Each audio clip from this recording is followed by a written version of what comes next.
Assalamualaikum warahmatullahi wabarakatuh. Kami dari kelompok 5 akan mempresentasikan LKPD 4 tentang makanan tradisional. Ditonton ya. Dadah. Jelaskan perbedaan makanan tradisional dengan makanan khas daerah di Indonesia.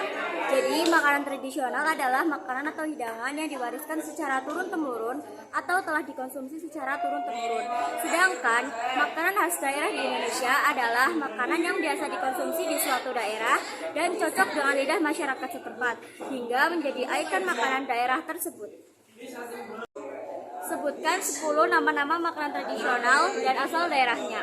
1. Rawon berasal dari Jawa Timur, tepatnya di daerah Arekan, dan Jawa Tengah di daerah Surakarta. 2. Rendang berasal dari Sumatera Barat, tepatnya dari Minangkabau.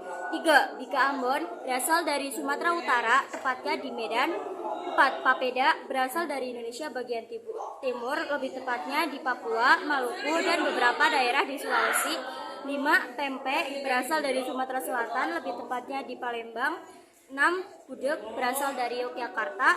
7. Nasi penggel berasal dari Jawa Tengah, tepatnya di Kebumen.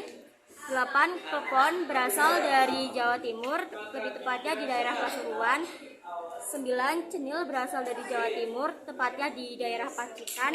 Dan yang ke-10, timus berasal dari Jawa Tengah, tepatnya di Karanganyar. Kisah dan cara pembuatan timus ubi ungu. Bahan: setengah kilo ubi ungu, 8 sendok makan tepung tapioka, 2 sendok makan gula pasir, garam secukupnya. Cara membuat timus ubi ungu: 1. Kukus ubi sampai lunak lalu lumatkan. 2. Campur dengan tapioka, gula pasir, dan garam. 3. Bentuk adonan sesuai selera lalu goreng sampai matang. Selanjutnya, resep dan pembuatan papeda. Bahan: setengah kilogram sagu atau tepung sagu, 3 liter air, 2 buah jeruk nipis, 1 sendok teh garam. Cara membuat: 1. Rebus air sampai mendidih. Sementara siapkan sagu di baskom atau piring mangkok dan diberi perasan jeruk, garam, air dingin secukupnya. Aduk sagu cair lalu disaring. 2. Jika air sudah mendidih, siram air ke sagu yang sudah disiapkan sambil diaduk sampai masak. Tetap diaduk supaya matang merata. 3. Papeda siap disajikan dengan sayuran dan lauk pauk. Cenil singkong, bahan 700 gram singkong parut, 150 gram gula pasir, 300 ml santan sedang, 2 sendok makan tepung sagu atau tapioka berwarna merah dan putih. Bahan baluran: kelapa parut bungkus, 1 sendok teh garam. Cara membuat: campur rata gula, santan, dan tapioka, aduk sampai gula parut, tambahkan singkong parut dan aduk rata. Bumbu berwarna merah putih, tuangkan masing-masing adonan cenil ke loyang dan sudah dioles minyak goreng dan dialasi plastik tahan panas. Kukus sampai matang, angkat dan dinginkan.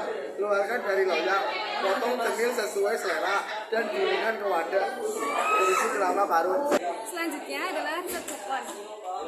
Bahan-bahannya adalah 250 gram tepung ketan, 50 gram tepung beras, air secukupnya, gula merah, dan kelapa parut. Cara membuatnya adalah: yang pertama, uleni bahan bola-bola sampai bisa dipulung. Jangan terlalu lembek dan jangan terlalu kering. Isi bagian tengahnya dengan gula merah sisir, lalu bentuk bola-bola, sisihkan. Selanjutnya, rebus air sampai mendidih. Masukkan bola klepon, tunggu sampai bola mengembang. Jika sudah mengembang, angkat dan sisihkan. Terakhir, gulingkan di kelapa parut. Untuk bahan yang diperlukan yaitu 450 gram gula putih, 1 sendok teh vanili, 1 sendok teh garam, 200 ml air kelapa, 100 gram ragi instan, 15 butir telur kuning, 600 ml santan, 100 gram terigu, dan air secukupnya. Langkah-langkah membuatnya yaitu: 1. Campurkan terigu dengan ragi, aduk rata, lalu tambahkan air kelapa, aduk kembali hingga rata, diamkan selama 15 menit. 2. Di wadah lain campurkan gula pasir, garam, dan vanili. 3. Lalu tambahkan kuning telur, aduk perlahan hingga adonan merata. 4. Tambahkan adonan ragi ke dalam adonan di langkah yang pertama. 5. Masukkan tepung terigu sedikit demi sedikit sambil diaduk agar merata. 6. Tambahkan santan ke dalam adonan, aduk rata, diamkan selama 2 jam. 7. Panaskan oven di suhu 180 derajat Celcius, olesi loyang dengan sedikit minyak atau margarin, panggang selama 40 menit. 8. Selama 30 menit pertama, biarkan pintu oven sedikit terbuka agar menggelembung dan rongga terbentuk. Setelah itu, tutup agar kue matang sempurna. 9. Jika sudah, angkat dan sajikan. Demikian video dari kami. Terima kasih telah menyaksikan. Di ketupat kecumplung santan. Sedaya tepat, kula nyuwun pangapunten. Dadah.